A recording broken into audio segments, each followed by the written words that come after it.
Even so, all of us together can create a better land.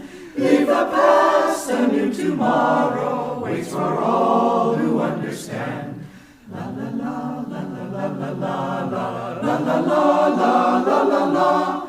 Leave the past, a new tomorrow waits for all who understand.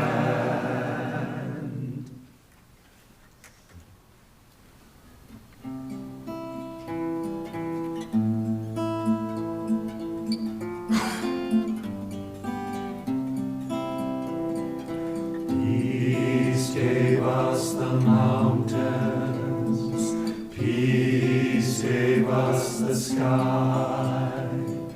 Nightly when starlight enfolds us, peace is its lullaby. Amen.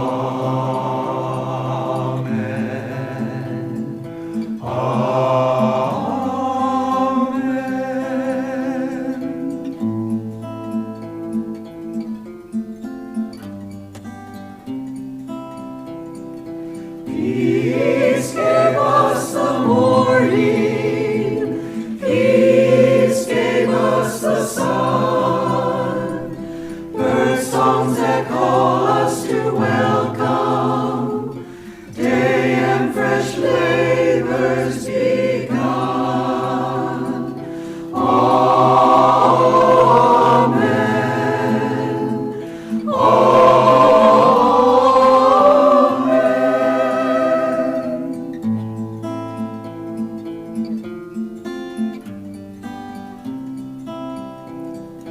Peace gave us the seasons, peace gave us the rain, cool clouds that gather to bless us, mist hands that soothe away pain.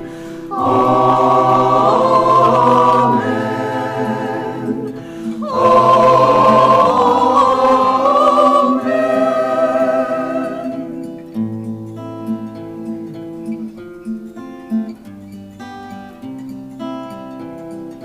Peace gave us our heart's love, peace gave us our smiles. Praise of God's presence within us, light that all strife reconciles. Amen.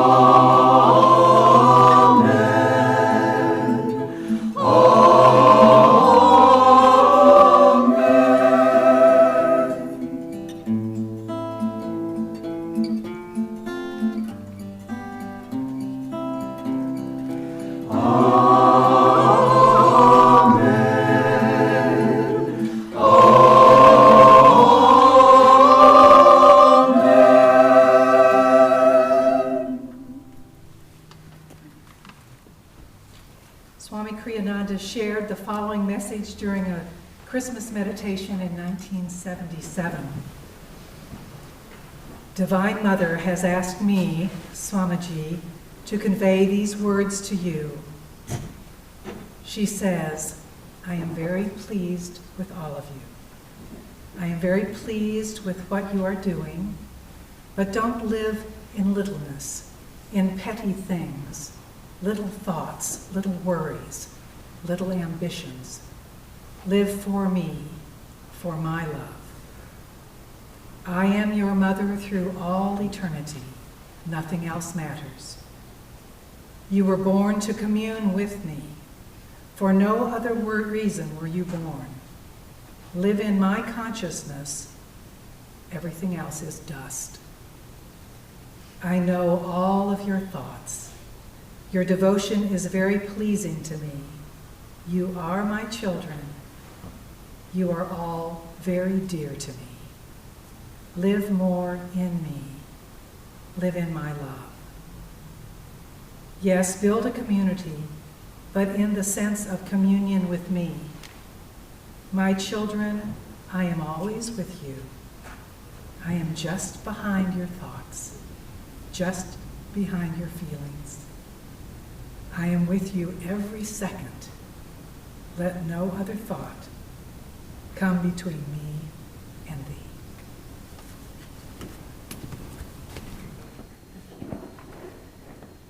Again, it's a joy to greet you on this very sacred evening, the third anniversary of the earthly passing of Swami Kriyananda ji and also his spiritual liberation.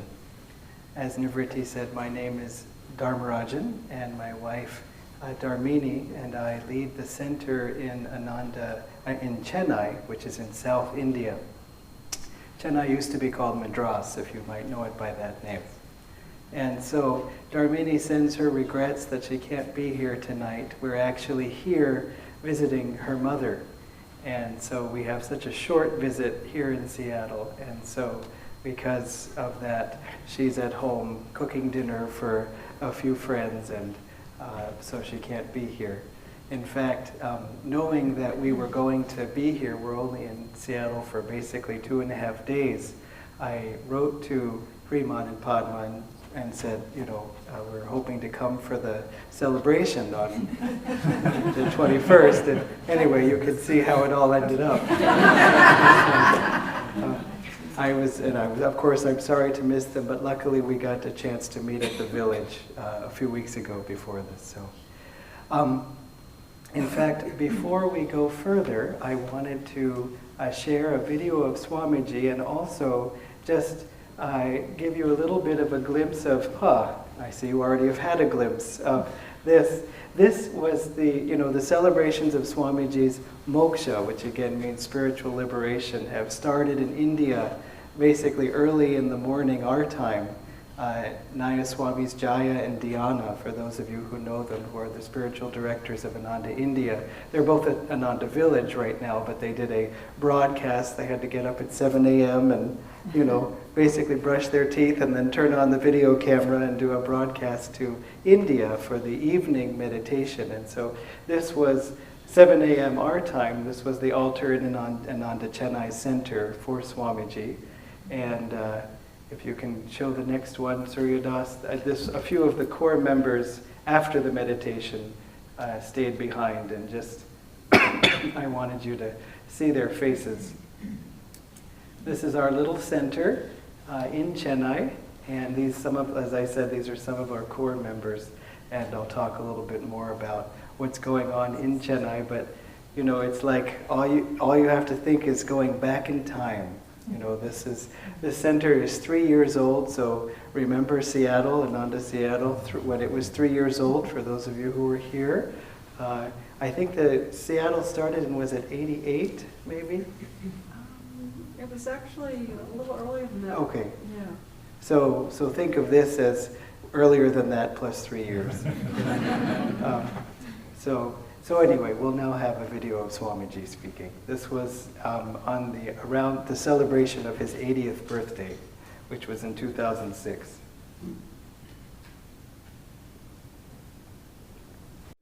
And in Beverly Hills in 1949, there was a garden party. Well, you know what garden parties are like, especially in a wealthy town like Beverly Hills.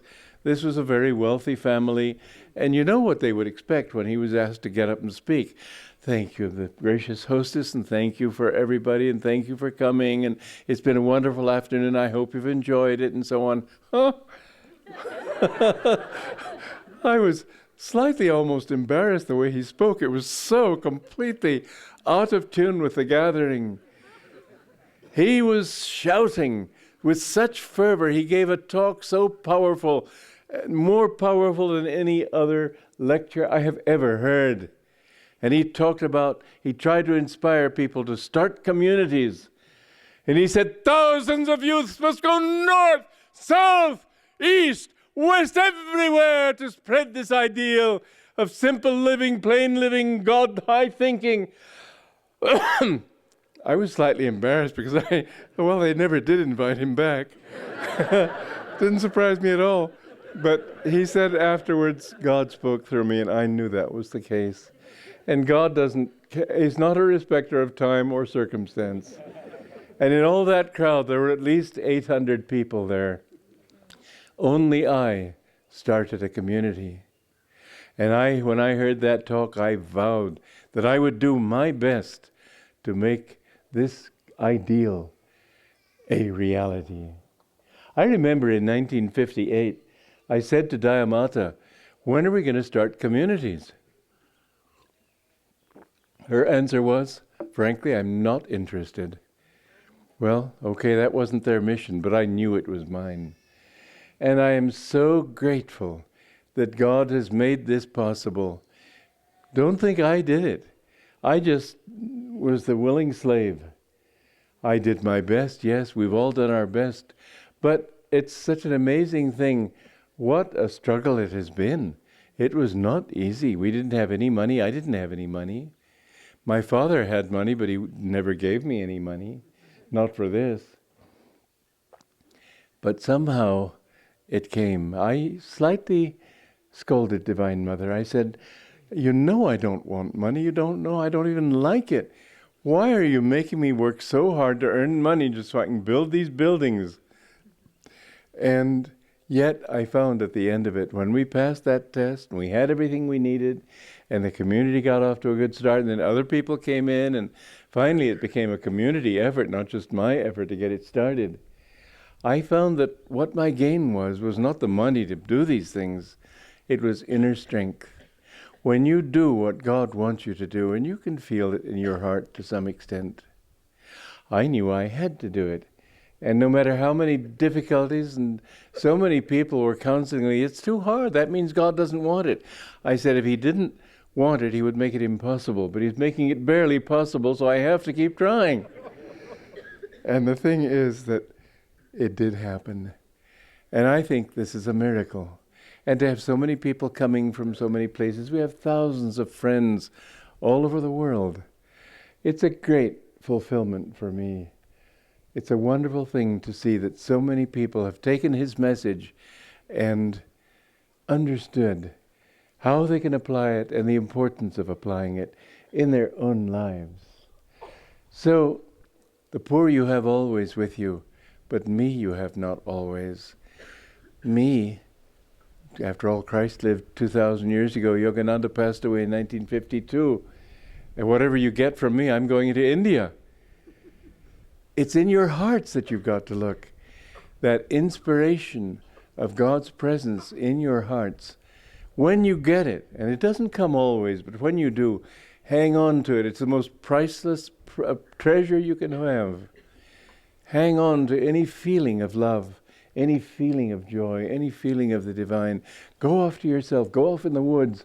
Don't think, as I have done in the beginning, I don't do it now, but I used to do it. I used to think, oh, it's so natural that I don't need to hang on to it. It'll always be with me, but it won't be always with you. Until you make yourself his friend, he will then become your friend. When you live for him, he will show that he's always lived for you. But you know, you've been turning your back on him for so many incarnations. Why should he come running just because you say, please come to me? He wants to be sure.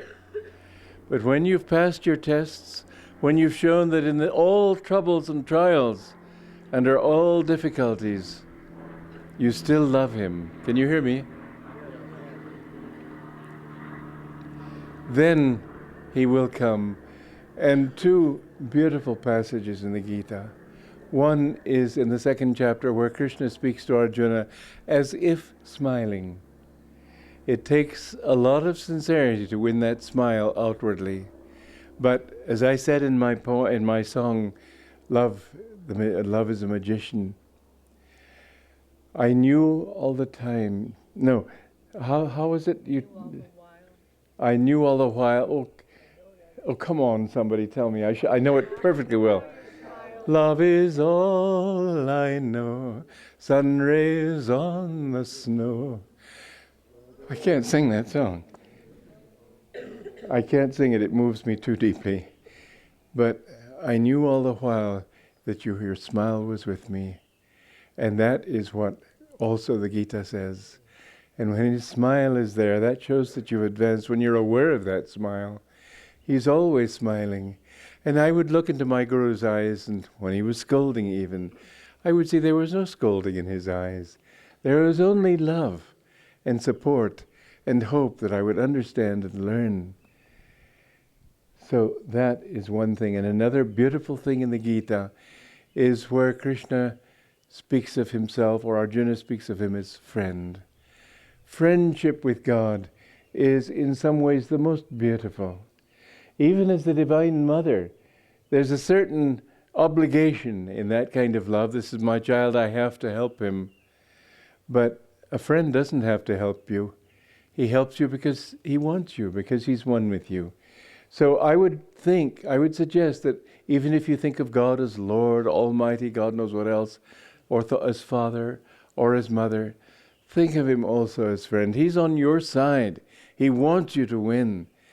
And all he's doing is waiting for you who have turned your back on him for millions of years to finally turn back and say, Lord, I am thine.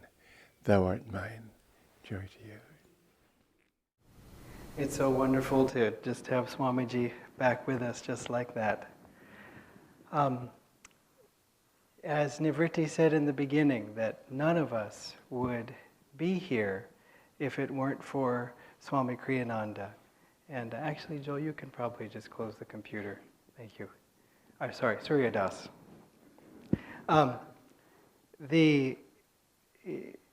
Like many of you, and interestingly, my first visit to an Ananda community was Ananda Seattle. And in fact, without Ananda Seattle, you could say, I wouldn't be here, not just Swamiji, but this very community. It was a member of Ananda Seattle, Satyaki, who was then Craig Brockschmidt, for those of you who know him or lived with him then, who came to my college, and he was working for Microsoft then, I think maybe even as now, and he spoke at my college on computer science, and I was involved in the computer science club. And he came to give his talk, and I was listening and so on. And of course, it was senior year, and I was kind of leaning back in my chair and rather cash about the whole thing. And then he said, you will notice that if you sit up straight, you will feel more energy flowing through your body. In fact, he said, whenever you always look for those people in the crowd who are sitting up straight, and those are always the sharpest guys in the room. And so I kind of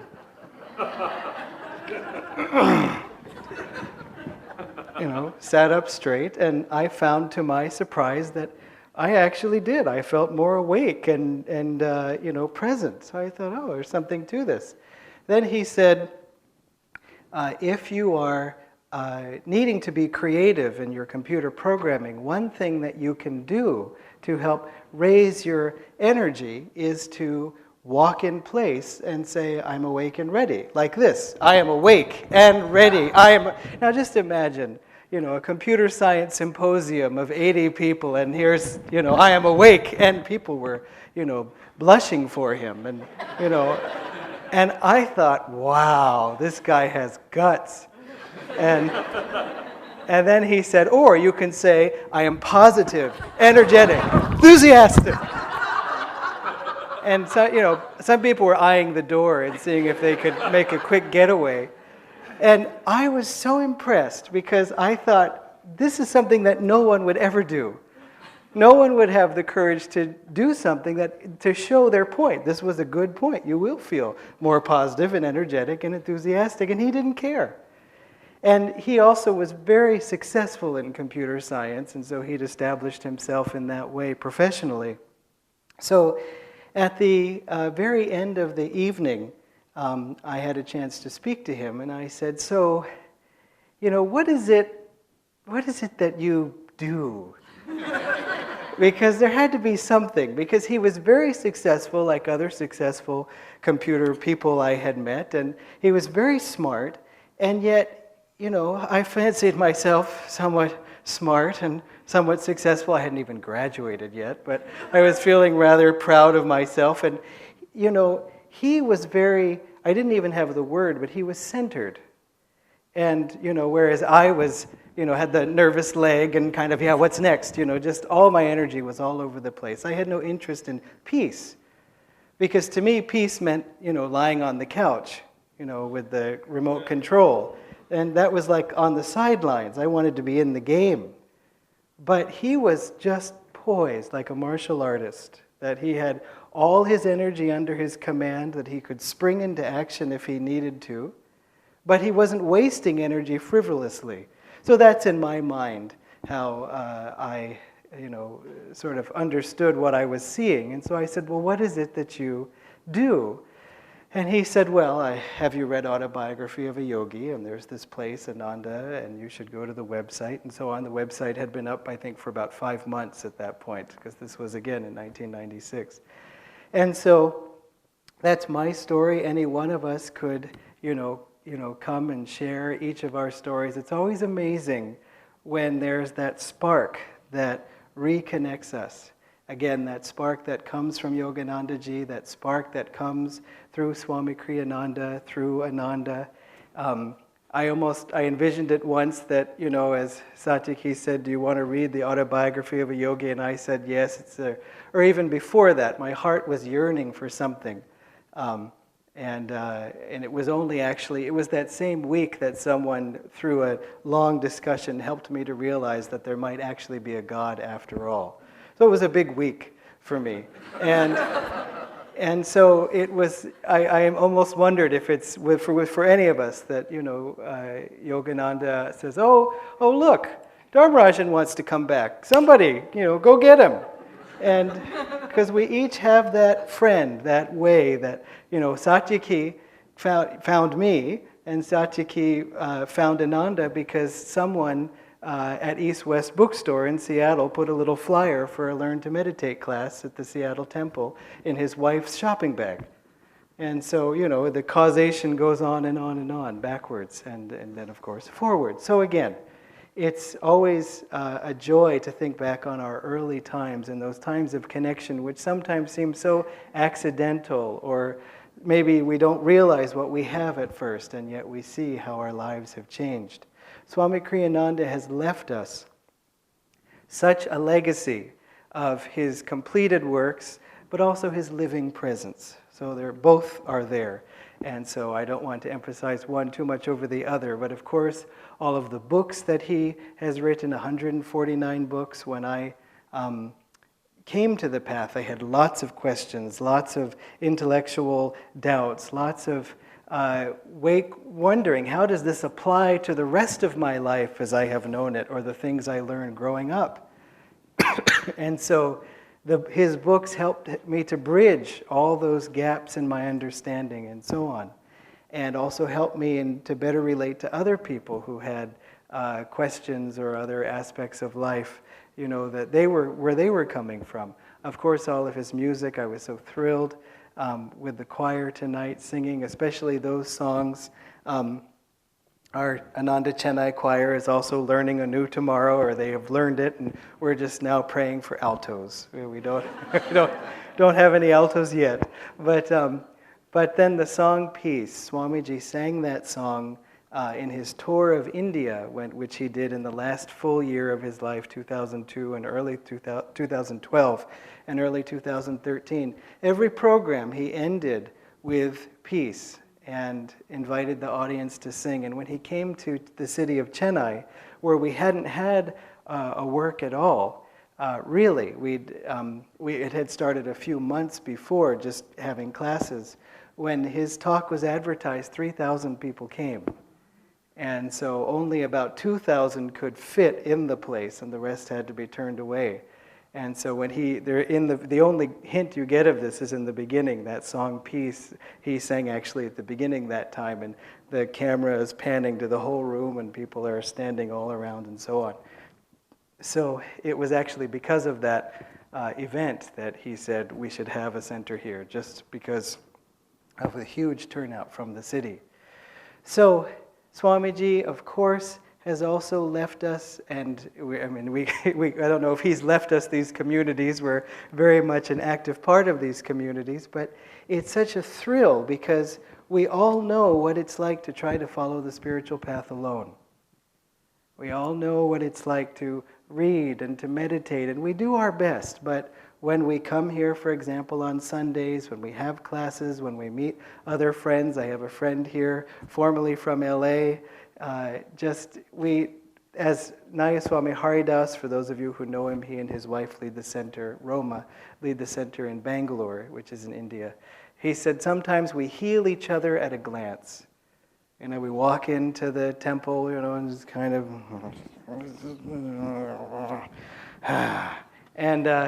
and then someone says, "Oh, good morning," and good morning. Just the energy comes up the spine, the heart starts to open up. I don't have to defend myself against that person. Okay, good morning. And it resets our week. And it's such a gift to have this opportunity. And I can't imagine you don't appreciate this, but this magnificent temple is such a testimony, the only temple of light in America. And as Master said, immortalize your ideals in architecture. And I, was never one for architecture, and sort of thought, what does that even mean? And then when I saw the Temple of Light, I said, oh, that's what it means. Just seeing the building, you realize something big, something beautiful, something sweet is happening here, and it's very inviting also. All are welcome. I want to be a part of it.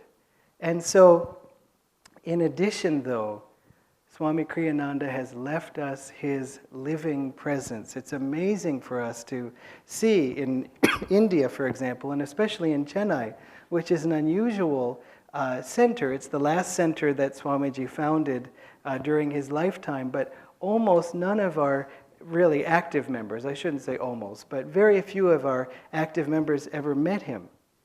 So if they missed that talk that night, then that was it. That was his only time there.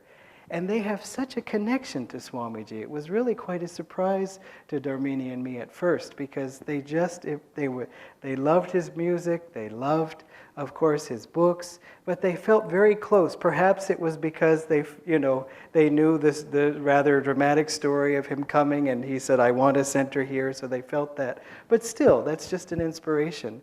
It goes further. A member of ours who had wanted to meet Swamiji that night and knew about the talk, but for whatever reason wasn't able to go, and then basically missed his chance for a lifetime as he saw it, was feeling badly about that, as you might imagine.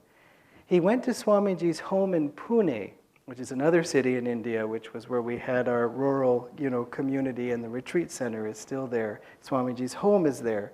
And he went to visit that home, this member of ours. And while he was there, he was feeling that, sadness of, not being able to meet Swamiji in person. And he had a dream. It was sort of dream, vision, meditation. He wasn't sure what it was, but what he saw was Swamiji with a girl. And this girl was somehow misbehaving or something. And so the dream goes, Swamiji rose his hand to slap her, and then he instead just touched her on the cheek. And then my friend felt so healed by having that experience of Swamiji in a way that I, sort of understood, but not completely. But the denouement came later, when about some years later, the same friend, went through a very difficult test of his own. And then he suddenly remembered that same dream, and he realized Swamiji was saying, look, you have your and it's coming at you. And would you rather have face your karma out in the world with all the slaps, or would you rather just have it in community through your guru bhais, through, under my protection or master's protection, and just then it feels like a little touch like that. And so again, it's an interesting dream, but especially interesting for me is the fact that the man never met Swamiji. I had another friend. This was during Swamiji's lifetime, and this man was in India and hadn't met him. And he was involved with our meditation group in Bangalore. Now it's a center, but back then it was just a group. And this man, for whatever reason, was deciding that maybe he wanted to withdraw because something had happened and he basically got his feelings hurt. And so he thought, I'm going to just step away. So he composed an email to everybody saying, I'm sorry, friends, but due to family responsibilities, I am going to have to withdraw for some time. And he was just about to send it, and then he looked at the clock and thought, okay, it's 11 p.m., probably not a good time to send emails. Those late night emails, when you look at them in the next morning, just think, oh my God, thank God I didn't send that, or I sent that. And so he decided he'll hold off. And that night he had a dream, and he was working back in his old office at his computer at a cubicle. And as he was there, someone reached over the cubicle, wall and tapped him on the shoulder, and he looked up, and it was Swamiji. And Swamiji said to him, please don't withdraw. Your service is very much needed. And he gave him this beautiful smile. And so the man woke up and thought, okay, well, then I'll stay. But it's the thing for me most of all that Swamiji has given us, I can't say most of all, but maybe I can, is that he showed us what it is like for a soul to find God. Master told him, you will find God at the end of life. And whether he meant the last breath, then you will find God, or the last years, or the last decades even, I wonder, of life, he said, at the end of life you will find God. And so we, for those of you who met him, or for those of you who, of course, know him through all of his legacy of work, we know someone who found God. Of course, if you had met him, for many of us, that was apparent that if he hadn't found God, he was days away from finding God when we met him, partly because of just the joy that emanated from him. I'm sure many of you were here for his last visit to Seattle, and there was so much joy, so much love, and so much bliss in the room. That power was coming from him, and it was easy to feel and to take in and be inspired by. But it's also important to remember that his presence lives on and continues on. And he showed this even when he was in the body, that he could communicate without words.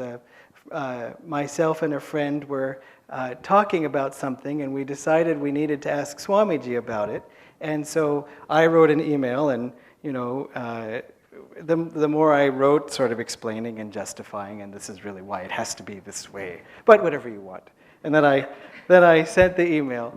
And as soon as I sent it, then we decided to meditate. And my friend said after the meditation, Swamiji doesn't want us to do that.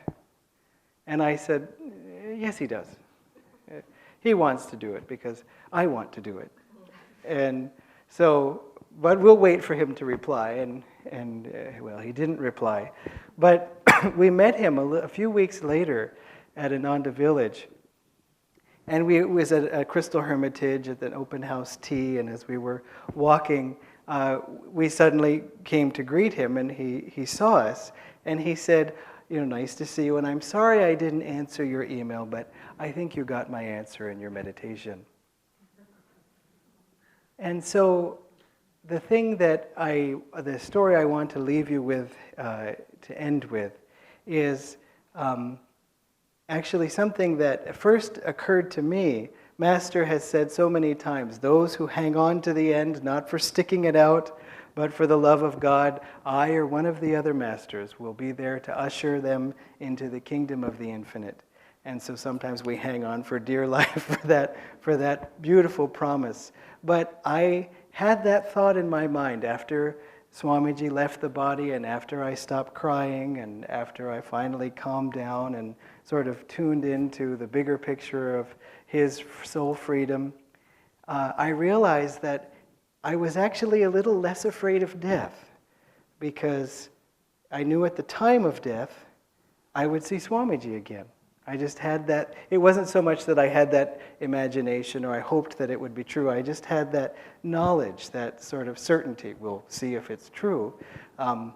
It's good to sometimes think about our passing, not so much in a morbid way, but in terms of, if there's anything that needs to be cleared out, time to clear it out. Now's as good a time as any. Swamiji wrote an essay called The Final Exam, and it's about death. And he gives you a whole list of exercises of, is there anyone who has wronged you in your lifetime? Think about those circumstances. Think about the hurt that you felt and so on. And then gives you a way to try to let it go, to see it as coming from God, to see God is the one trying to heal us of our attachments, helping us to let go and let them dissolve in the light. And so it's a very powerful thing to do even before death. To just sort of, I've got this, anchor in my heart, or this, let me see if I can pull some of these bricks out, because why hang on to these things even now? Then I can actually have a better life. I don't have to wait just for the end. I'll also mention, just because it happened this week, it's never too soon to kind of offer ourselves up to God. We never quite know when the appointed hour will come. And again, not to sort of live waiting for the clock to strike and that's it, but again, to live with as much of a clear heart as possible. I say that because I was at Ananda Village in seclusion and went out for a walk. And if those of you who know it, Bald Mountain, there's a hike you can go on and there's a beautiful view, and if you don't know it, then please go. It's just wonderful. Although, anyway, you'll hear all of my story first. So I went out there, and nice cheerful hike, and no cell phone, and didn't tell anyone I was going because I was in seclusion. What do I need a cell phone for, and so on. And I've been on this walk so many times, and got onto the boulder and took all the beautiful panoramic views and saw the river is down there, and went up into the sun, and that would be another nice view. So I was there for a little while and having a very lovely time. And I thought, well, I'll go back now. And I turned and I jumped off the boulder and landed. And there was this explosion of sound, like a water sprinkler going crazy. And it was a huge rattlesnake.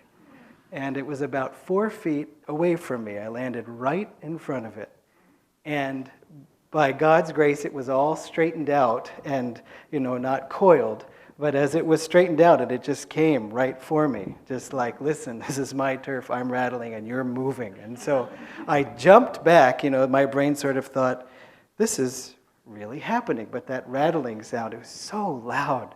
And so I jumped back onto the boulder, actually, and then sort of looked at it, and it kept on rattling, and then, started to go away, and, gave a few little extra rattles to make sure I got the point. And, I have this little tiny scratch on my pinky, instead of not being here. And so it was made me think a bit, when I was walking back afterwards. I mean, I'd been in seclusion for a week, and I thought, my gosh, this could have been it. I didn't even shave this morning, what an ignominious end. They just come find some dead mountain man, out there. So anyway, we never know when the time will come. But I want to share one last story, which is that, and some of you may have heard this, but it's a beautiful story of Nayaswami Brinde. And I think many of you know Brinde was at Ananda Village. He was dying of cancer and a longtime member of Ananda.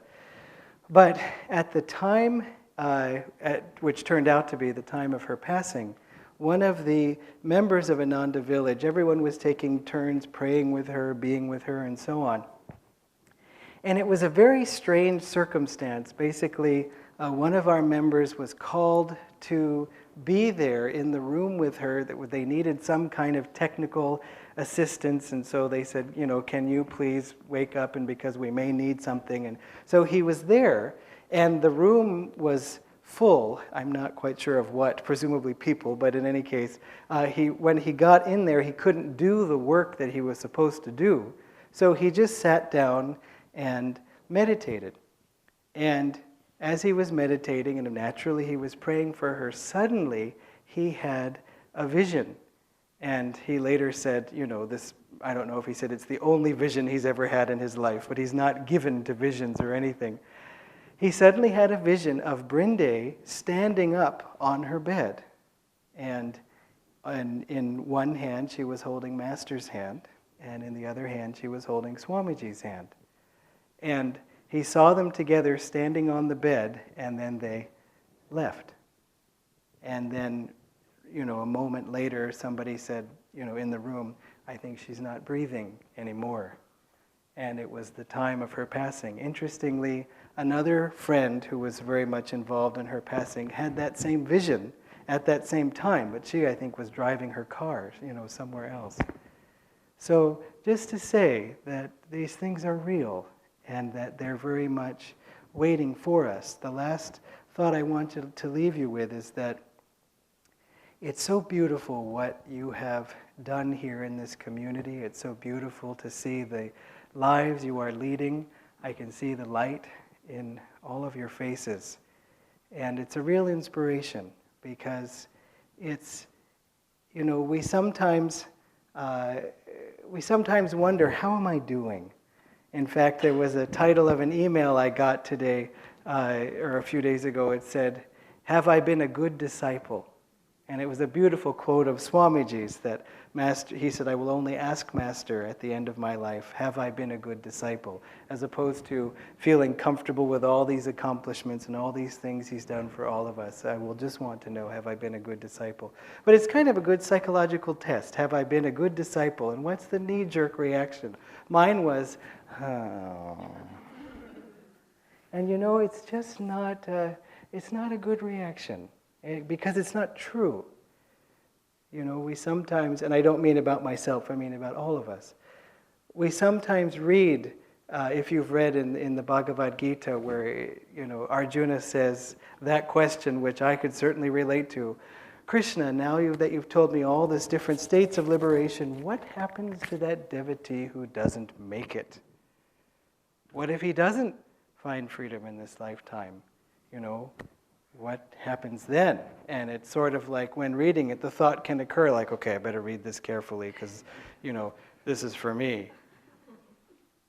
And Krishna says that he will be reborn with very good karma from his past spiritual practice. He'll have a life that will support him. He'll be born into wealth and other circumstances or other kinds of comforts, and he will quickly regain his spiritual path where he left off. So that is not a description of us in in this lifetime. It's a description of us in the last lifetime. You see, we didn't make it, I'm sorry, but rather self-evidently, we didn't make it. Here we all are. But what happened? We quickly picked up where we left off. You're only here now. We're only here now because we've been doing this for a long time. Otherwise, we wouldn't even be interested. It isn't that you somehow, hey, I think I'll finally be interested in seeking God seriously. Let's take Kriya Yoga. You sort of see a flyer about it and go, oh, I might want it. Nah, where's the TV? Your initial incarnations on the spiritual path are not about a lifetime of Kriya practice. It's like, hey, maybe 2 ohms and then I've had enough. So if that's what you've been doing, that shows a long history of lifetimes of spiritual practice and great connection to this. I think sometimes we think, well, but we should be having tours of the astral universe and we should be, at least levitating a few inches by now and all these things. But Swamiji even said, I don't think it's Divine Mother's will for us, because you would think with the dedication and meditation that I've seen among yogis here, he said that people would be having such experiences. But he said, let's face it, if we have a lot of those experiences, you don't really want to do anything else. And whereas it is our role in this yuga, in this time, to be bringing all of these teachings out into the world, first by living them, and not living in the Himalayas or, I guess, on Rainier, but by living with others who can see, okay, well, you are a yogi and you're not too weird, and okay, maybe I'm interested because you smile all the time. Master said that. You keep meditating and those who see your eyes will change. They'll be inspired by what you have. That's what I'm saying. I'm inspired to see the light in your faces because that tells the story, and that is transmitting the power of Master, the power of Swamiji, which is Master through him, through you, to others. And that's how we keep this thing going. But most of all, it's how we keep ourselves growing in the light. So I'd like to end by sharing another video of Swamiji. This was during his last visit to Seattle. And there are two videos. One shows him here in the temple, and the other, and then right after it, there's a short clip of him the day before at the community. Now, I would like to sing a song for you. If you can stand it.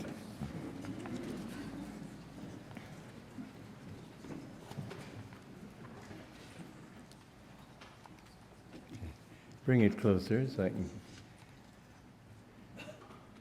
Oh, that's what you mean. Yeah, put it here. Yeah. Okay.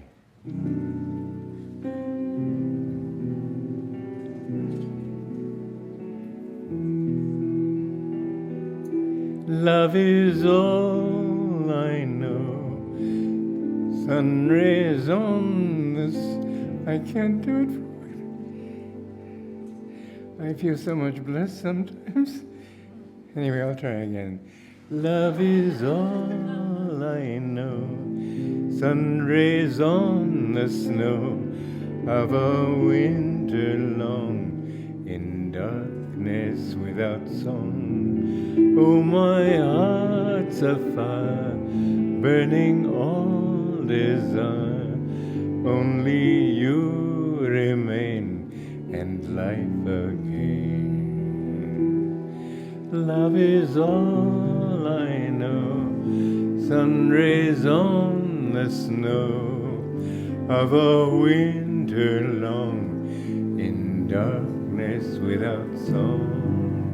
Oh, my heart's afire, burning all desire. Only you remain, and life again. Too long I did stray, flung lifetimes away, imagined you did not care. I know now your smile was mine all the while. I listened and love was there. I can't breathe for love. All the stars above call to me, come home. Life's waves all end in foam. Only love can heal all the pain I feel. What a fool was I to turn away.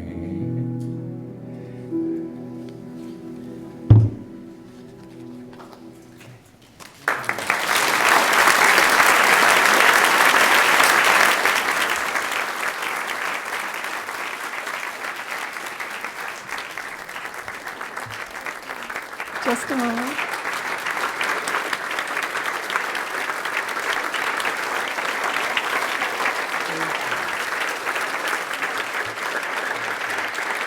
We're done here. And this is a little gift. Just a little gift of gratitude from all your friends here, Swamiji, with this card, and happy anniversary. From hundreds. You know, I had my 64th anniversary this Wednesday, I think. Yes, on the 12th. Yeah. So pray for me that day. Okay. Okay. Here, you take the flowers. Here we are. Let him out. Yeah, okay. There we go. Boom. Yeah. Okay. Okay. That's a beautiful time.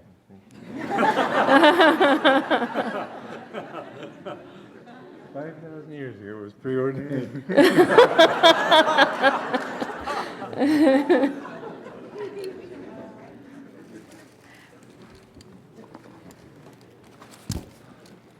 You know, I don't think the hip problem is just due to Tina. The parents is that hip operation. Okay, so nice to see you.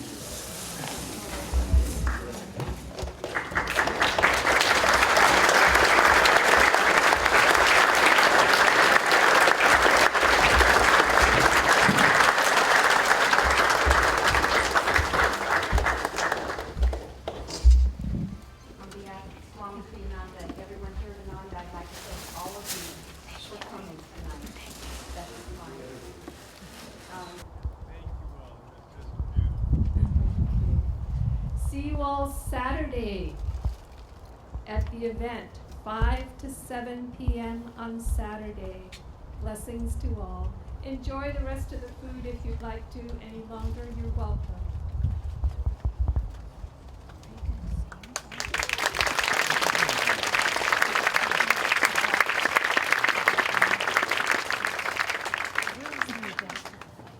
At the temple and Barnabas.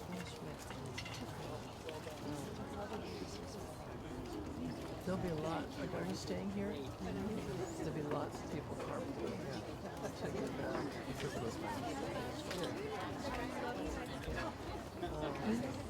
And they've got the inside of the temple, and then there are two